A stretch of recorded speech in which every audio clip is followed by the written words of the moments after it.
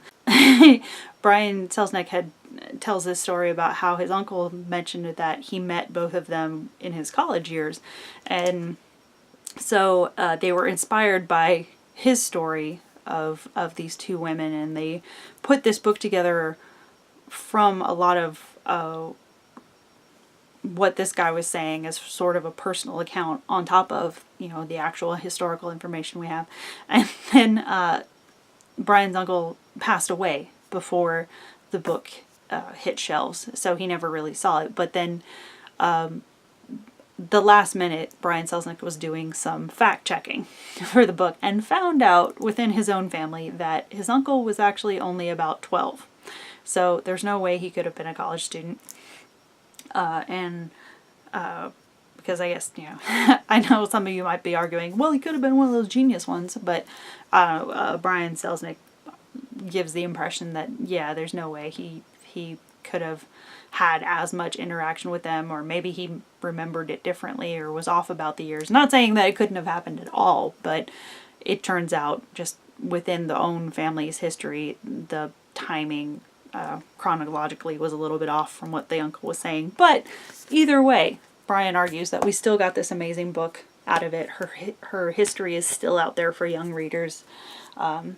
So yeah, if nothing else, the key elements of her life story are going to be out there and hopefully inspire other young people to pick up a, you know, more extended biography on her.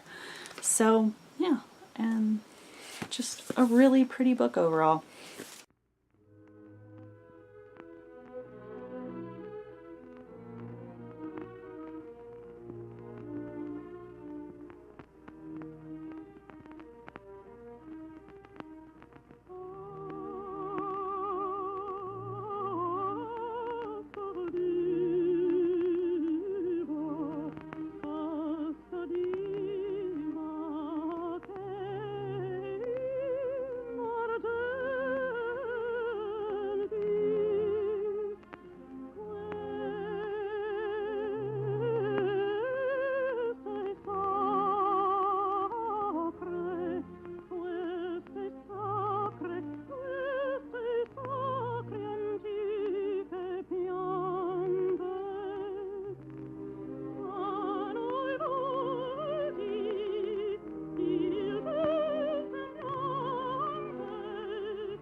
nation's most impressive Easter demonstration.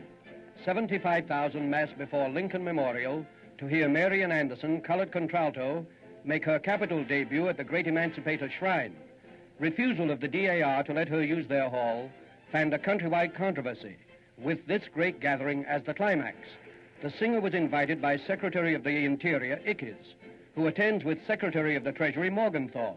Spectators include Supreme Court Justice Black, New York Senator Robert Wagner, and a host of notables. Here to listen to the voice acclaimed by many as the finest in a century.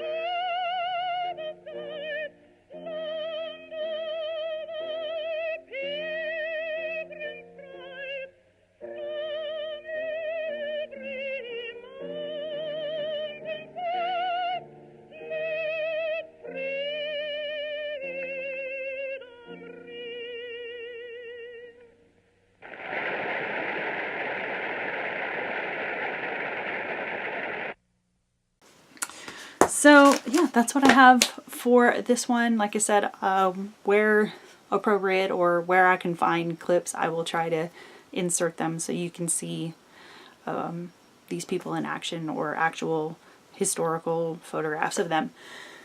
But yeah, thanks for watching this far, and I guess that's all I have for this round. So thanks for watching, and we will talk soon. Bye guys.